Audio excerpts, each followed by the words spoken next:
অত্যন্ত ডাঙৰ খবৰ এই মুহূৰ্তত লৈ আহিছো। চাপৰৰ পৰা আটক কৰা হৈছে শিৱসাগৰ সমষ্টিৰ বিধায়ক অখিল গগৈ। এই মুহূৰ্তৰ ডাঙৰ খবৰ আমি আপোনালোকক জনাব বিচাৰিছো, যিহেতু চাপৰ বা ধুবুৰীত ইতিমধ্যে প্ৰায় প্ৰস্তাৱিত যি ৩৫০০ বিঘা যি ভূমি, এই ভূমিৰ উচ্ছেদ অভিযান অব্যাহত আছে। পুৱা ৬ বজাৰ পৰা উচ্ছেদ অভিযান অব্যাহত আছে আৰু এই উচ্ছেদৰ মাজতে কেইবাটাও বিক্ষিপ্ত ঘটনা সংঘটিত হৈছে। আৰু তাৰ মাজতে যিসকল উচ্ছেদকাৰী আছিলে, যিসকল উচ্ছেদিত আছিলে, সেই উচ্ছেদিতই প্ৰতিবাদ সাব্যস্ত কৰিছিলে। সেই প্ৰতিবাদস্থলীত উপস্থিত হৈছিল বিধায়ক অখিল গগৈ আৰু সেই প্ৰতিবাদস্থলীৰ পৰা ইতিমধ্যে বিধায়ক অখিল গগৈক আটক কৰা হৈছে। SSP লীনা দলে ইতিমধ্যে আটক কৰিছে বিধায়ক অখিল গগৈ। বিধায়ক অখিল গগৈ প্ৰতিবাদস্থলীত প্ৰৱেশ কৰিবলৈ তেওঁক দিয়া হোৱা নাছিল। কিয় দিয়া হোৱা নাছিল বুলি তেওঁ প্ৰশ্ন উত্থাপন কৰিছিল আৰু সেই সময়ছোৱাতে বিধায়কগৰাকী কেনেদৰে আটক কৰা হৈছে। বিধায়কগৰাকীৰ বিৰুদ্ধে অভিযোগ উত্থাপন কৰা হৈছে যে বিধায়কগৰাকী উপস্থিত হোৱাৰ পাছতে প্ৰতিবাদে অধিক জংগী ৰূপ ধাৰণ কৰে বুলি অভিযোগ উত্থাপন হৈছিল আৰু সেই অভিযোগৰ ভিত্তিতে ইতিমধ্যে যিগৰাকী আৰক্ষী অধীক্ষক লীনা দলে, নৱনিযুক্ত আৰক্ষী অধীক্ষক, ধুবুৰী জিলাৰ নৱনিযুক্ত আৰক্ষী অধীক্ষকগৰাকীয়ে ইতিমধ্যে কৰায়ত্ব কৰিছে, আটক কৰিছে বিধায়ক অখিল গগৈ। কিন্তু দৃশ্যাংশ আছে, আমি আপোনালোকক সেইসমূহ দৃশ্যাংশ এনেধৰণে দেখিবলৈ পোৱা গৈছে। বিধায়ক অখিল গগৈক ইতিমধ্যে আটক কৰা হৈছে। দৃশ্য আপুনি প্ৰত্যক্ষ কৰক, আমি MBS সহকাৰে সেই দৃশ্য আপোনালোকক দেখুৱাম। কিন্তু তাৰ পূৰ্বে যি প্ৰাথমিক তথ্য আমাৰ হাতত আহি পৰিছে, সেই তথ্য আমি আপোনালোকক জনাই ল'ব বিচাৰিছো।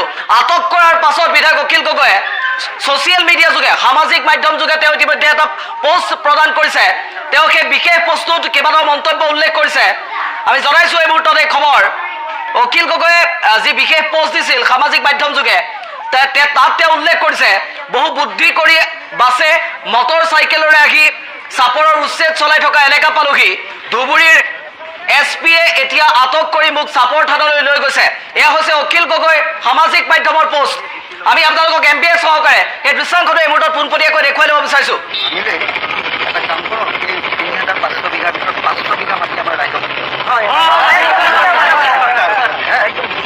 মই ৰাতিপুৱা চিফ মিনিষ্টাৰৰ লগতো ফোন কৰি ক'লো যে আপুনি ৫০০ বিঘা মাটি আমাৰ ৰাজ্যৰ কাৰণে দি দিয়ক।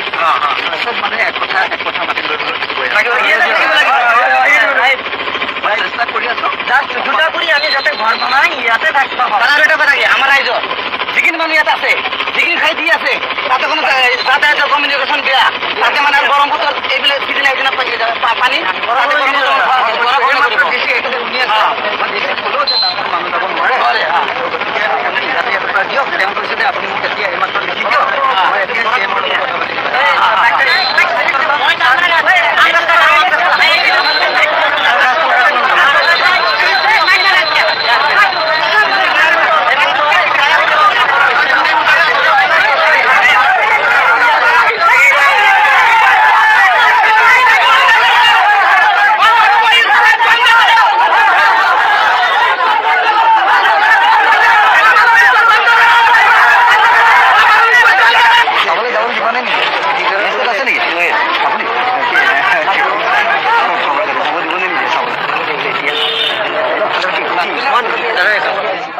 আমি আপোনালোকক দৃশ্যাংশ দেখুৱাবলৈ এইদৰে দেখিবলৈ পোৱা গৈছে যে শিৱসাগৰ সমষ্টিৰ বিধায়ক ৰাইজৰ দলৰ সভাপতি অখিল গগৈ কেনেদৰে এতিয়া কৰায়ত্ব কৰা হৈছে। উচ্ছেদস্থলীৰ পৰা অখিল গগৈ কৰায়ত্ব কৰা হৈছে, আটক কৰা হৈছে। তাৰ পাছতে অখিল গগৈয়ে সামাজিক মাধ্যম যোগে এটা বিশেষ পোষ্ট দিছে। আমি যদি সম্ভৱ হয় স্ক্ৰীণত আমি আপোনালোকক সেই বিশেষ পোষ্টটো এই মুহূৰ্তত আগবঢ়াব বিচাৰিছো। প্ৰত্যক্ষ কৰক, এয়া অখিল গগৈ পোষ্ট। তেওঁ স্পষ্টভাৱে উল্লেখ কৰিছে, বহু বুদ্ধি কৰি বাছে মটৰ চাইকেলেৰে আহি চাপৰৰ উচ্ছেদ চলাই থকা এলেকা পালোহি। ধুবুৰী SSPয়ে এতিয়া আটক কৰি মোক চাপৰ থানালৈ লৈ গৈছে। এয়া হৈছে বিধায়ক অখিল গগৈয়ে আটক কৰাৰ পাছত দিয়া এটা বিশেষ পোষ্ট। আৰু জনাইছো এই মুহূৰ্তত পুনৰবাৰ উল্লেখ কৰিব বিচাৰিছো, তাপ বিদ্যুৎ প্ৰকল্পৰ বাবে প্ৰস্তাৱিত ৩৫০০ বিঘা ভূমিত আজি উচ্ছেদ চলোৱাৰ কথা ইতিমধ্যে উল্লেখ কৰা হৈছে। বহুবাৰ জাননী প্ৰেৰণ কৰা হৈছে। বিভিন্ন সময়ত প্ৰশাসনে মাইক যোগেও যি উচ্ছেদ চলি আছে তাত ইতিমধ্যে তেওঁলোকে মাইক যোগে বিভিন্ন সময়ত ঘোষণা প্ৰদান কৰি আহিছে। বিলাসীপাৰাৰ কথা যদি আমি কওঁ, বিলাসীপাৰাৰ প্ৰায় ৯৫% লোকে নিজৰ ঘৰ বাৰী নিজে নিজ হাতেৰে ভাগি তেওঁলোকে গন্তব্যস্থানলৈ গতি কৰিছে। আৰু তাৰ মাজতে দেখিবলৈ পোৱা গৈছে চাপৰত এক ভয়ংকৰ ঘটনা সংঘটিত হৈছে। প্ৰতিবাদকাৰীয়ে জংগী ৰূপ ধাৰণ কৰিছে আৰু অভিযোগ উত্থাপন হৈছে অখিল গগৈৰ বিৰুদ্ধে। অখিল গগৈৰ বিৰুদ্ধে অভিযোগ উত্থাপন কৰিছে প্ৰশাসনে যে অখিল গগৈ সেই প্ৰতিবাদস্থলীত উপস্থিত হোৱাৰ পাছতেই জংগী ৰূপ ধাৰণ কৰে প্ৰতিবাদে। আৰু সেই অভিযোগৰ ভিত্তিতে ইতিমধ্যে বিধায়কগৰাকীক আটক কৰা হৈছে। ইতিমধ্যে চাপৰ থানাত আছে বিধায়কগৰাকী। তেওঁৰ বিৰুদ্ধে কেনেধৰণৰ ব্যৱস্থা লোৱা হ'ব সেই সন্দৰ্ভত বিশেষ তথ্য আমাৰ হাতলৈ অহা নাই, কিন্তু পাছৰ পৰ্যায়ত আমি সকলোবোৰ তথ্য আপোনালোক জনাবলৈ চেষ্টা কৰিম। যিহেতু ইতিমধ্যে আমি আপোনালোকক উল্লেখ কৰিছোঁ যে নৱনিযুক্ত যিগৰাকী আৰক্ষী অধীক্ষক লীনা দলে যুদ্ধংদেহীৰ ৰূপত দেখিবলৈ পোৱা গৈছিল।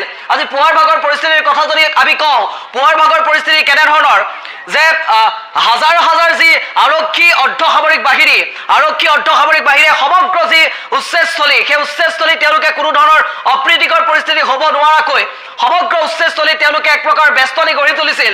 আৰু তাৰ মাজতে এই বিক্ষিপ্ত ঘটনা সংঘটিত হৈছে। আমি পুনৰবাৰ ভিজুৱেলছ আপোনালোকলৈ আগবঢ়াইছোঁ, প্ৰত্যক্ষ কৰক এই দৃশ্য। লাগিব হয়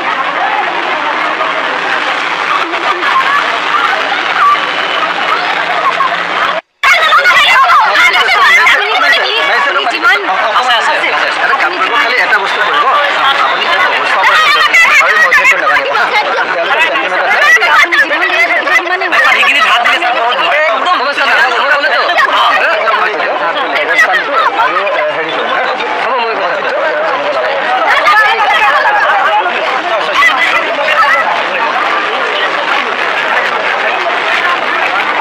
মাটি আমাক ইয়াতে লাগিব হয়